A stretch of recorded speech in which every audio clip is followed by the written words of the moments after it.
L'impudicité. 4 points essentiels. Tout d'abord, qu'est-ce que l'impudicité selon la Bible? Selon la Bible, l'impudicité désigne toute forme d'immoralité sexuelle, pensée, regard, parole ou acte qui sortent du cadre voulu par Dieu. Elle ne concerne pas seulement l'acte physique, mais aussi l'état du cœur.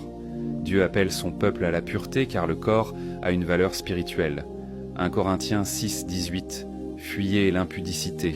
Tout autre péché qu'un homme commet est hors du corps, mais celui qui se livre à l'impudicité pêche contre son propre corps. L'impudicité n'est pas un péché banal, elle touche directement à ce que Dieu appelle saint. Dans ce cas, pourquoi cela nous concerne-t-il tous?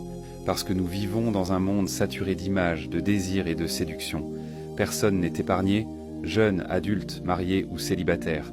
La chair est attirée, mais l'esprit appelle à une vie plus élevée. Galates 5, 17. La chair a des désirs contraires à ceux de l'esprit. Ce combat est universel, mais la victoire est possible en Christ. Alors quels sont les dangers de l'impudicité? L'impudicité détruit la communion avec Dieu, vole la paix et enchaîne l'âme. Elle ouvre la porte à la honte, à la culpabilité et à l'endurcissement du cœur. À long terme, elle affaiblit la vie spirituelle et éloigne de la volonté de Dieu. Proverbe 6, 32. Celui qui commet l'adultère manque de sens, celui qui veut se perdre agit de la sorte.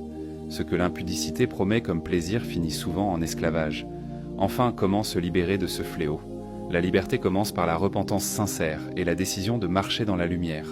Il faut fuir les occasions, renouveler son intelligence par la parole et se laisser conduire par le Saint-Esprit. La pureté n'était pas une force humaine, c'est une œuvre de la grâce. Matthieu 5, 8. Heureux ceux qui ont le cœur pur, car ils verront Dieu. Dieu ne condamne pas celui qui lutte, mais il libère celui qui se tourne vers lui. L'impudicité est un piège, mais la sainteté est un chemin de liberté.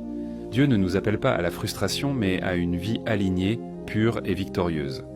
En Christ, la délivrance est possible et la restauration est réelle.